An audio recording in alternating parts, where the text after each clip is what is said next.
Le fascisme ne recule jamais tout seul. Il progresse quand on se tait, quand on banalise la haine, quand on laisse l'injustice devenir la norme. C'est pour cela que le 14 mars, nous marcherons.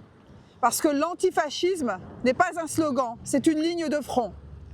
Être antifasciste, c'est refuser toutes les dominations, le racisme, le colonialisme, la ségrégation et la négation des droits d'un peuple.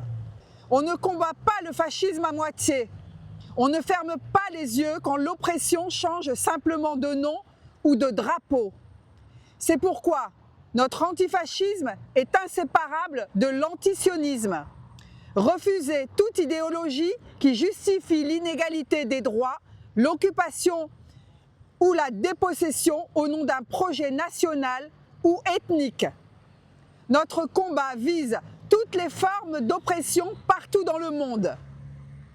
Refuser le fascisme, c'est refuser la hiérarchie des vies.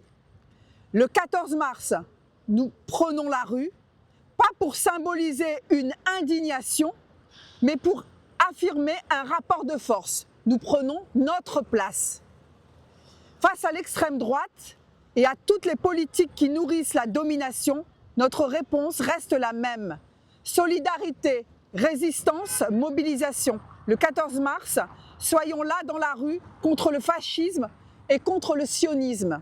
Il est important de rappeler que le combat contre le fascisme, il ne passe pas seulement par une mobilisation dans la rue, mais aussi par une mobilisation par les urnes, parce qu'on le voit bien partout dans le monde, que le processus électoral, il évite pas forcément qu'on ait des personnes fascistes à la tête d'une ville ou d'un État, et pour ne pas le citer, comme Benjamin Netanyahou, qui, je le rappelle, est actuellement à un mandat d'arrêt qui a été prononcé à son encontre par la Cour pénale internationale, et qui est, on peut le considérer comme le plus grand fasciste des temps modernes.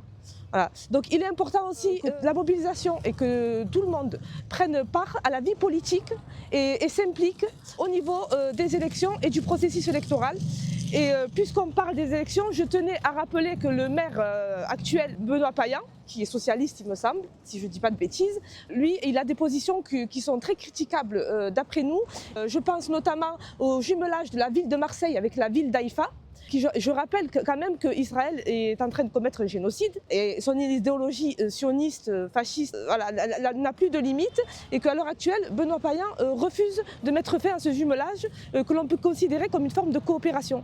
Donc il est très important que l'on prenne part à la vie politique et aussi que cette idéologie de lutte contre le fascisme, elle soit aussi appliquée au quotidien, dans toutes nos relations avec les gens, à la boulangerie, chez l'ophtalmo.